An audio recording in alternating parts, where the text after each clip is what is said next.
दोस्तों नमस्कार, आप सभी का स्वागत है हमारे YouTube channel Bihar board class 6 में। बिहार बोर्ड क्लास 8 का विज्ञान का फसल उत्पादन एवं प्रबंध का क्वेश्चन आंसर इस क्लास में हम लोग करेंगे, तो इस क्लास को पूरा देखने का प्रयास कीजिएगा। पहला है, हमने क्या सीखा कि अपनी बढ़ती हुई जनसंख्या को भोजन उपलब्ध कराने के लिए हम लोगों को वैज्ञानिक कृषि और पद्धतियों को अपनाना होगा। नेक्स्ट पॉइंट है, किसी एक स्थान पर उगाए जाने वाले एक ही प्रकार के पौधे को फसल कहते हैं। कह रहा है कि किसी एक स्थान पर उगाए जाने वाले एक ही प्रकार के पौधे को फसल कहते हैं। अब देखिए यहाँ नीचे लिखा है कि भारत में फसलों को ऋतु के आधार पर हम दो वर्गों में बांट सकते हैं। पहला है रबी और दूसरा खरीफ।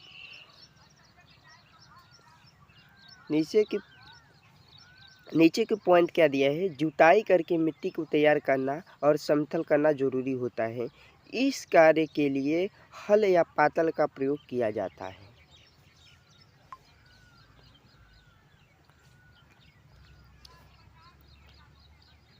बीजों को मिट्टी में उचित गहराई पर बोना तथा उसके बीच की दूरी रखना अच्छी उपज के लिए जरूरी है। बीजों की अच्छी किस्म की चयन करके स्वस्थ बीजों को बोया जाता है। सीड या ड्रिल की मदद से बुआई की जाती है। मिट्टी में पोषक तत्वों की समृद्धि और पुनः पूर्ति की आवश्यकता होती है, जिसे कार्बनिक या रासायनिक खाद उर्वरक का प्रयोग किया जाता है। फसलों की नई किस्मों के आने से रासायनिक उर्वरकों के प्रयोग में बहुत वृद्धि हुई है।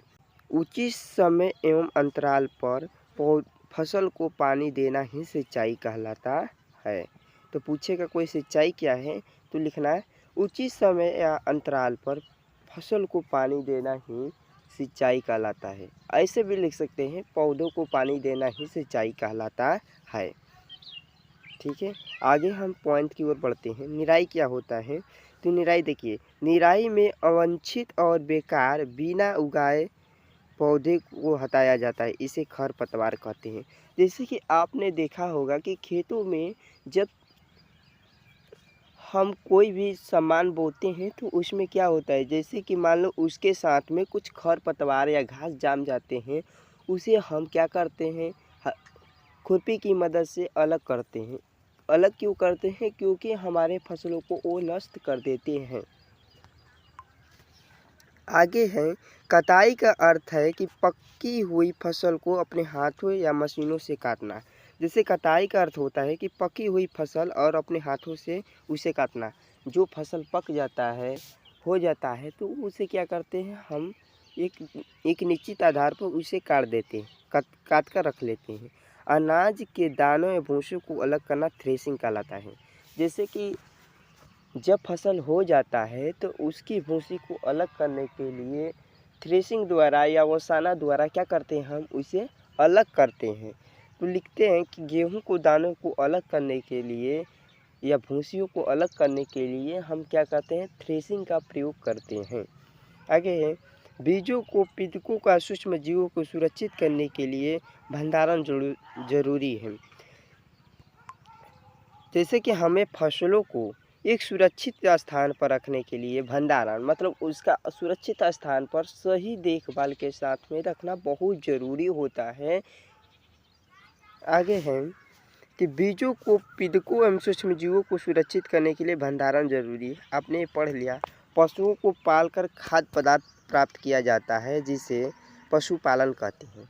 अब देखिए, खाद्य पदार्थ हमें पशुपालन से भी हमें बहुत अनेक प्रकार के लाभ होते हैं, तो हमें पशु का भी पालना ज़रूरी होता है, क्योंकि हमें आपने कल पढ़ा होगा कि पशु हमारे लिए कितना लाभदायक है, इसे रखना क्यों ज़रूरी है, आपने जान चुके हैं।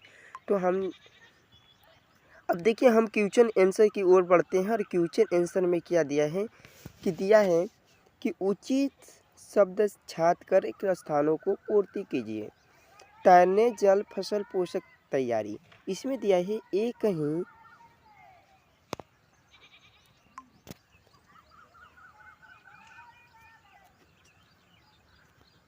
अब देखिए यहाँ पर कह रहे एक स्थान पर एक ही प्रकार पर बड़ी मात्रा में उगाए गए पौधे को क्या कहते हैं? तो इसे कहते हैं फसल। तो यहाँ पर लिखना है फसल। क्या कहते हैं? फसल कहते हैं।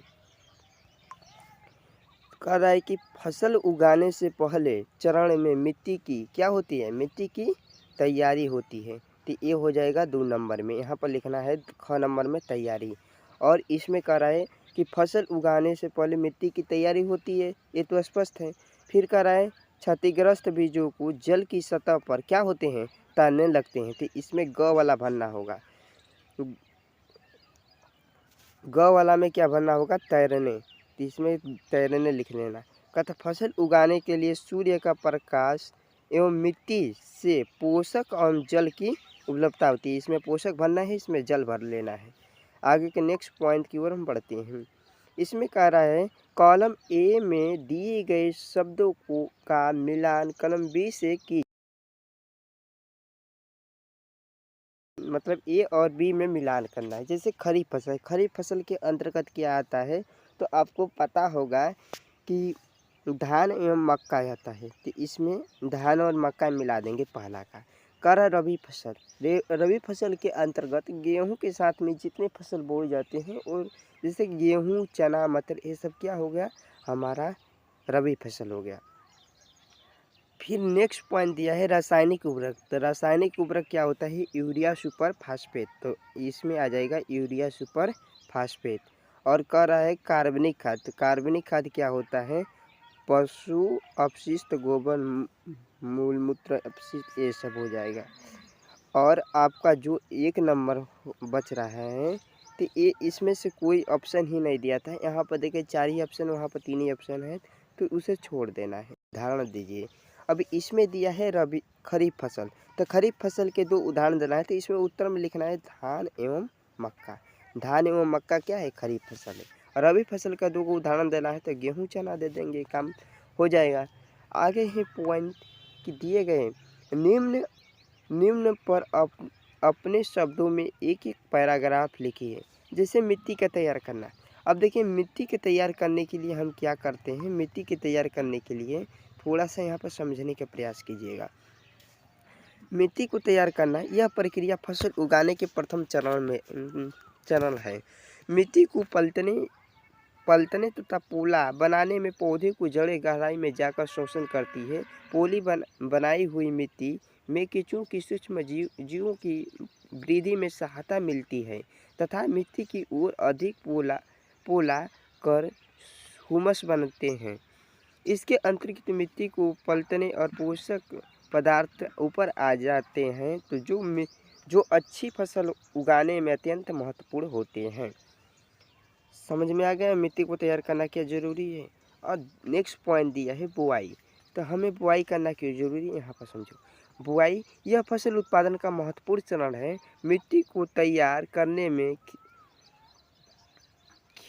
खेतों में बीजों बोए जाते हैं, तो उचित दूरी, गहराई पर खेत में बुआई बोना। बुआई के लिए अच्छी गुणवत्ता और किस्म के साफ और स्वस्थ बीजों का चुनाव करना जरूरी होता है। उचित बीजों को चुनने के बाद इस बीजों को उचित गहराई, उचित दूरी बोना चाहिए, ताकि प्रत्येक पौधे पर्याप्त हवा, प्रकाश और खनिज पानी मिल सके। बुआई के लिए निम्न विधियाँ पारंपरिक है। पहला, पारंपरिक औजार और सिद्ध ड्रिल। इस सब के बारे में आगे हम चर्चा करेंगे। लेकिन देखिए यहाँ पर निराई क्या होता है? खरपतवार हटाने की क्रिया को निराई कहते हैं।